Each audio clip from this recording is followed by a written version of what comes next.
Thank you. How many fellow executive directors are in the room? I sat in that chair for 8 years and it almost killed me. I became the executive director of a $5.5 million organization called Sandy Cove on the headwaters of the Chesapeake Bay, Christian camp and conference and retreat center. And within the first 4 years, I had 5 stomach surgeries. I did not handle my stress well. My wife and I were raising 5 children, and we're trying to grow an organization that was started in the 1940s. Those 5 stomach surgeries left me with chronic pain, and I began to take a lot of pain medicines. And in 2013, my pain doctor said, I don't think you're going to want to stay on these meds for the rest of your life, so we have this little procedure called a spinal cord stimulator. I'd never heard of it before, but I'll just tell you, he does a little incision in my spine, he puts a metal kind of cord up my spine, puts a battery pack on my belt, and he says, we're going to try it for 7 days. Now, it won't heal you. It'll just block the pain with electrical shocks. That was a tough sell. But the question I asked was, can I get off my pain meds if I use this? And he said yes. See, what was happening to me that I didn't realize is those pain medicines were numbing me. And my wife came to me and said, I don't know if you realize this, Mark. We have 5 children. She said, our last child is being raised by a different father. And I was desperate. So I got that surgery, and it worked glorious for 15 minutes. What no one knew is the doctor accidentally cut a blood vessel in my spine, and I was bleeding out. And it felt like someone had poured acid in my bloodstream, and I lost all feeling from my waist to my toes. And I was rushed to the hospital, and thank God, one of the most skilled neurosurgeons in our state was on duty, and he opened up my back and he repaired my spine damage. And I'll never forget waking up at 1 a.m. All 5 of my kids, my wife are at the foot of the bed, and one of my kids said, Pop, can you move your toes? Now, I had no idea what had happened to me. And I just put my toes in the air and I went, and they started cheering, and I was like, what happened? And they told me what I just told you. I tell you that story because when I went home, my board of directors of the now $8 million nonprofit that I had the opportunity to lead said, Mark, stay home, get better, you've built a good team, let them handle it. So for 3 months I did. But in December, 3 months later, they brought me into a board meeting. By the way, just as a side note, after every board meeting, my wife would always say, do you still have a job? They brought me into a board meeting and asked me the absolute right question a board should ask a CEO, and that is, do you have the energy to get back on the horse? Now, I don't know about you, but has there ever been a time in your life where you knew the next thing you were about to say would change the trajectory of your life? Because I said no. And they were a bit taken back. And these are people I had worked with. These are my friends. These are 12 people that cared about this organization. And they were a little surprised. And so they said, well, can you just go home? We want to talk and pray about this. And the next day, they brought me back in. And I walked into a very quiet room. And the director of HR, who I trained, was there. And I went, okay, I know where we're going. And they just said, we love you. We appreciate you. You've done great things. Your family and you have just sacrificed so much. We understand you don't have the energy. And so they did something that is so uncommon in the nonprofit sector. They said, here's a 1-year severance. We're going to take care of your medical, your retirement, and we're going to hire a career coach for your transition. Come on now.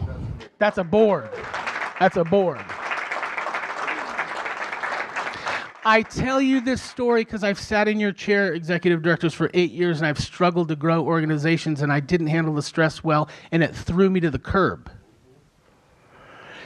And during that time of 18 months of getting off the pain medicines, I no longer could have that spinal cord stimulator. I was staring at a wall thinking I'd probably just jump off a cliff. And then my wife came home one day and she said, "What are you doing?" I said, "I'm thinking about going on disability." Now, my wife is a feisty Texas redhead. And she looked at me and said, "No, you're not. I want you to think about everybody who's ever been on disability. What happens to them? They have to prove they're disabled over and over. They never get better." She said, "You've got a lot to offer people. Figure it out." Then she went and made dinner. I was like, all right. The reason that slide is up there today, men and women, is because sometimes detours aren't actually detours at all. They're actually the path. And while I was sitting on that couch, I got a phone call from a guy. He says, "Hey, Fish, I heard you had some health issues." And so I told him about it. He goes, "Did you ever read that book I gave you a couple of years ago called Same Kind of Different as Me?" Anyone ever heard of this book or seen the movie? Fort Worth, Texas. I said to him, "John, not only did I read that book, but it started shifting things inside me about how judgmental and arrogant I am about people who are experiencing homelessness." He goes, "Really?" I said, "Why do you ask?" He said, "Well, you're not going to believe this, but I'm now the president of the Association of Gospel Rescue Missions. We have 300 homeless shelters that we serve. Would you be interested in raising support and money for them?" And I said, "If I could do it from my couch." He said, "You're hired. Start a consulting practice. I'll be your first client." And I became friends with the author, and then Paramount hired me when the movie came out to roll out 154 red carpets for homeless shelters across the country to raise $4 million in a single night using this story. Sometimes detours are our path. Now, during that time, I started picking up clients, and I started getting stressed again. I had 6 clients, and I was talking to one of them. And by the way, who is serving those experiencing homelessness and has not read this book? Okay. I'm going to give this book to you. Can I throw it to you? Oh, my goodness. How many have read the book and have already read the book and have not read the second book called Working Our Way Home? Okay. If you'll come up afterwards, I'll give you that book as well. Any of you who serve the homeless, addicted, abused, or hungry, if you will email me, I will send you a free copy and I'll have Ron sign it for you, the author. Okay, so my email is how do you spell that? That was good. It's Mark, M-A-R-K, at Inspiring Growth, 2 G's, inspiringgrowth.biz, okay? M-A-R-K. M-A-R-K. Oh, yeah. M-A-R-K, Mark. My mom left her mark on society. Inspiringgrowth.biz. Just say, "Hey, I saw you at Nano. I work with the homeless," and just send me your address, and I'll send you a free copy autographed by Ron, because we believe in what you do. So Ron said to me as we were working on this project, "Can you help me with a foundation? I want to start a foundation called Same Kind of Different as Me." Long story short is we launched it to bless the homeless and those who serve them. Last month, because of Google grants and cause-inspired media, we had 53,000 people come to our website, of which 1,643 of them got temporary housing because they came through looking, they were searching, "I'm homeless shelter near me." We come up first. They clicked in and they found shelter. I tried to do it on my own, guys. I mean, it was hard. So when I found Stephanie found me several years ago, and I said, "Yes, I'm all in."